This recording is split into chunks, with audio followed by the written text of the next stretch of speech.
सकाळी सकाळी ना आपल्या बायकांच्या मागे खूप गडबड असते. मुलांचा डबा, घरातल्यांसाठी नाश्ता, ही सगळे अशी कामे आपल्या मागे भरपूर असतात. आणि रोज नाश्त्याला काय करायचं, रोज मुलांच्या डब्यासाठी वेगळं असं काय द्यायचं, ते आपल्याला टेन्शन खूप असतं. तर मंडळी, टेन्शन घेऊ नका. मी तुमच्यासाठी एक भन्नाट अशी रेसिपी घेऊन आलेली आहे. त्यात तुमचा घरातल्यांचा नाश्ताही होईल आणि मुलांचं पोटभरीचा डबासुद्धा होईल. आता तो कसं काय, पुढं व्हिडिओमध्ये मी तुम्हाला सांगणारच आहे. तर आजकाल मुलांना ना बरेचसे बाहेरचे पदार्थ खायला खूप आवडतात. मॅगी वगैरे भरपूर असे पदार्थ खातात. तर मॅगीसुद्धा विसरून जातील असा हा भन्नाट असा नाश्ता आहे. तर पाहूया तरी नाश्ता काय आहे तो. नमस्कार मंडळी, मी सोनालीज किचनमध्ये आपल्या सर्वांचं मनापासून स्वागत करते. तर मी आज आपल्यासाठी एक भन्नाट अशी रेसिपी घेऊन आलेली आहे. मी पदार्थाचं नाव सांगणार नाही आहे, तुम्हाला व्हिडिओ शेवटपर्यंत पाहावा लागेल. तर चला मंडळी, अधिक वेळ न घालवता मी तुमच्यासोबत लगेच रेसिपी बनवायला सुरुवात करते. त्या अगोदर तुम्ही चॅनेलवरती नवीन असाल तर सोनालीज किचनला सबस्क्राईब जरूर करा. आणि हो, माझ्या या रेसिपी तुम्हाला कशा वाटतात ते मला आवर्जून कमेंट करून नक्की सांगा. तर चला लगेच रेसिपी बनवायला सुरुवात करूया. तर मंडळी, इथे आपण गॅसवरती कढई गरम करण्यासाठी ठेवलेली आहे. आणि आता या कढईमध्ये घालते मी 3 ते 4 चमचे तूप. आता इथं मी फोडणीसाठी लागतं तेवढं तूप घालत आहे. तूप चांगलं गरम झाल्यानंतर यामध्ये मी घातली जिरे आणि मोहरी. जिरे मोहरी चांगली तडतडू द्यायची आहे. तर इथं लगेच जिरे मोहरी घातलेली आहे. सकाळी सकाळी खूप गडबड असते आपल्या बायकांच्या मागे. तर आपल्या या घाई गडबडीमध्ये पटकन होणारा असा पोटभरीचा नाश्ता किंवा मुलांचा डबा आज आपण सोनालीज किचनमध्ये पाहतोय. तर इथं बारीक चिरून घेतलेला कांदा आहे. कांदा जो आहे तो या तुपामध्ये व्यवस्थित परतून घ्यायचा आहे. मुलांसाठी करताय तर तूप अवश्य वापरा. आणि हा नाश्ता करत असताना आवर्जून तुपामध्येच करा, कारण तुपामध्ये ना अगदी भन्नाट लागतो. तर मी सजेशन करेन तुपामध्ये करा. जर तूप नसेल तर तेलामध्ये केला तरी चालेल, पण तेलाऐवजी तुम्ही शक्यतो इथं तूपच वापरा. तर आता इथं कांदा घातलेला आहे. कांदा थोडासा हलकासा ब्राऊन होईपर्यंत भाजून घेऊया. कांदा अर्धवट भाजतोय तोपर्यंत इथं मी यामध्ये शेंगदाणे घातलेले. शेंगदाणे मी कच्चेच वापरते, त्यामुळे इथं कांद्यासोबत शेंगदाणे व्यवस्थित असे भाजले जातात. म्हणून अगोदर कांदा घातला की नंतर लगेच शेंगदाणे घातले. आणि त्यामध्ये घातले थोडीशी हिरवी मिरची. हिरवी मिरची अगोदर घालायची नाही. आणि मुलांसाठी करताय तर हिरवी मिरची स्किप करा तुम्ही. लहान मुलं अगदीच थोडंसं तिखट खात असतील मुलं तर 1-2 मिरचीचे तुकडे टाका. तर हिरवी मिरची घातल्यानंतर थोडासा कढीपत्ता घातला.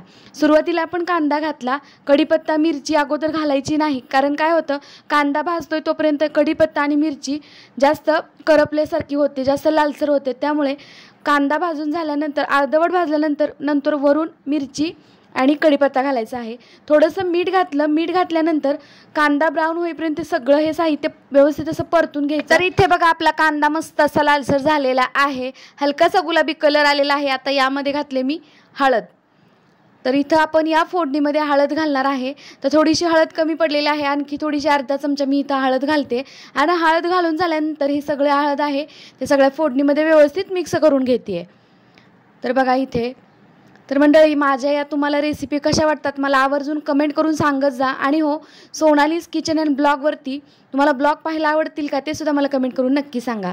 तर इथं आपली फोडणी मस्त अशी भाजून झालेली आहे. कांदा मस्त भाजलेला आहे. आता या फोडणीमध्ये घातलेल्या आहेत मी शेवया. तर हो, आज आपण मस्त असा भन्नाट पौष्टिक पोटभरीचा शेवयाचा उपमा कसा करायचा पाहतोय. शेवयाचा उपमा का दाखवते मी तुम्हाला, तर शेवयाचा उपमा करण्याची पद्धत ही बऱ्याच जणांची वेगवेगळी असते. पण मी जी पद्धत दाखवते ना ती पद्धत मी तुमच्यासाठी आवर्जून घेऊन आलेली आहे. असा जर तुम्ही उपमा बनवलात ना शेवयाचा, तर तुमची लहान मुलं जी आहेत ना ते मॅगी खायचं विसरतील. अशा पद्धतीचा मी इथं शेवयाचा उपमा बनवून दाखवते. आजकाल मुलांना बाहेरचे जंक फूड खायला खूप आवडतात. मॅगी, नूडल्स असू दे, असे भरपूर प्रकार खायला आवडतात. पण त्याचसोबत तुम्ही अशा पौष्टिक पदार्थांची जर सवय लावली ना तर मॅगीसुद्धा खाणं विसरतील मुलं. तर असा भन्नाट असा इथं आपण शेवयाचा उपमा तयार करून घेतोय. या फोडणीमध्ये शेवया 5 मिनिटं व्यवस्थित अशा परतून घ्यायच्या. म्हणजेच आपण शेवया या फोडणीमध्येच भाजून घेत आहेत. बरेच जण शेवया काय करतात, अगोदर भाजून घेतात नंतर फोडणी टाकतात. पाणी उकळल्यानंतर शेवया त्यामध्ये घालतात. तसं न करता तुम्ही अशा पद्धतीने एकदा शेवयाचा उपमा करून बघा. मी गॅरंटीने सांगते तुमची मुलं नक्कीच मॅगी सोडून शेवयाचा उपमा खायला सुरुवात करतील. तर बघा मस्त असं इथं आपण 5 मिनिटासाठी इथं मस्त अशी शेवया ह्या फोडणीमध्ये भाजून घ्यायच्या आहेत. व्यवस्थित भाजून घ्यायच्या फोडणीमध्ये. काहीच गडबड करायची काहीच गरज नाही आहे. आणि अगदी 10 मिनिटामध्ये हा उपमा तयार होतो. तर इकडच्या दुसऱ्या गॅसवरती मी पाणी अगदी 1 तांब्याभर पाणी मी खळखळ उकळून घेतलेलं आहे. तर जितका तुम्हाला उपमा बनवायचा आहे त्याच्या अंदाजानं थोडंसं जास्त कमी अधिक पाणी ठेवायचं आहे. पाणी एकदम खळखळ उकळलेलंच पाहिजे. अगदी कोमट पाणी चालणार नाही, कारण गरम पाणी जितकं तुम्ही घालाल ना तितकाच पटकन आपला हा उपमा तयार होतो. तर इथं मी लागेल तसं पाणी घालते यामध्ये. आता पाणी घालून झाल्यानंतर एक 5 मिनिटासाठी याची मस्त अशी दणकून वाफ काढते. झाकण ठेवून दिलं होतं आणि याची दणकून अशी वाफ काढते. बघा पाणी पूर्ण आटलेलं आहे. तर थोडंसं पाणी यामध्ये आहे आणि मला थोडासा उपमा ना हलकासा थोडासा कच्चा वाटतोय, तर थोडंसं पाणी अजून यामध्ये मी ॲड करणार आहे. तर बघा भन्नाट असा मस्त असा इथं उपमा आपला तयार झालेला आहे. किंचितभर मी गरम पाणी यामध्ये टाकलेलं होतं. आणखीन एक 2 मिनिटासाठी झाकून ठेवून देते आणि याची दणकून अशी मस्त 5 मिनिटं वाफ काढायची आहे. अगदी 10 मिनिटामध्ये सकाळच्या काही गडबडीमध्ये पटकन होणारा नाश्ता तुम्ही मुलांच्या डब्यामध्येही द्या आणि घरातल्यांसाठी सुद्धा आवर्जून करा. तर डबल तुम्हाला राबायचीही गरज नाही. कधी कधी काय होतं, मुलांच्या डब्याला तेच ते देऊन मुलंही कंटाळून जातात तेच ते खाऊन. तर मुलांना काहीतरी हटके दिल्याचंही फील होतं किंवा मुलं आवडीनं सुद्धा खातात कधीतरी असं नाश्ता दिल्यावर आणि घरातले सुद्धा खुश. त्यामुळे एकदम भन्नाट असा इथं नाश्ता तयार झालेला आहे. बघा इथं मुलांचा डबा आणि घरातल्यांचा नाश्ता हे दोन्ही एकाच वेळेत तयार झालेला आहे. तर भन्नाट असा उपमा इथं तयार झालेला आहे. आणि हो, शेवया भाजत असताना मी एक तुमच्यासोबत टिप शेअर करते. शेवया भाजत असताना शेवया फोडणीमध्ये भाजून झाल्यानंतर मीठ आपण त्यामध्येच मिक्स करायचं आहे. ज्यावेळेस आपण शेवया फोडणीमध्ये भाजतो ना त्यावेळेस मीठ मिक्स करून घ्यायचं आहे.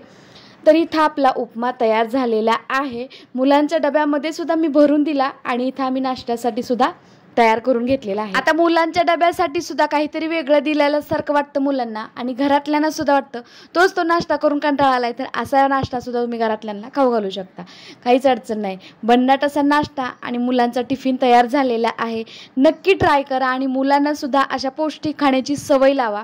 कारण घरात मुलांना मॅगी न देता अगदीच लहान मुलं आहेत तुमचे 1-2 वर्षाचे, त्या मुलांसाठी इथं अशा पद्धतीनं उपमा नक्की करून द्या.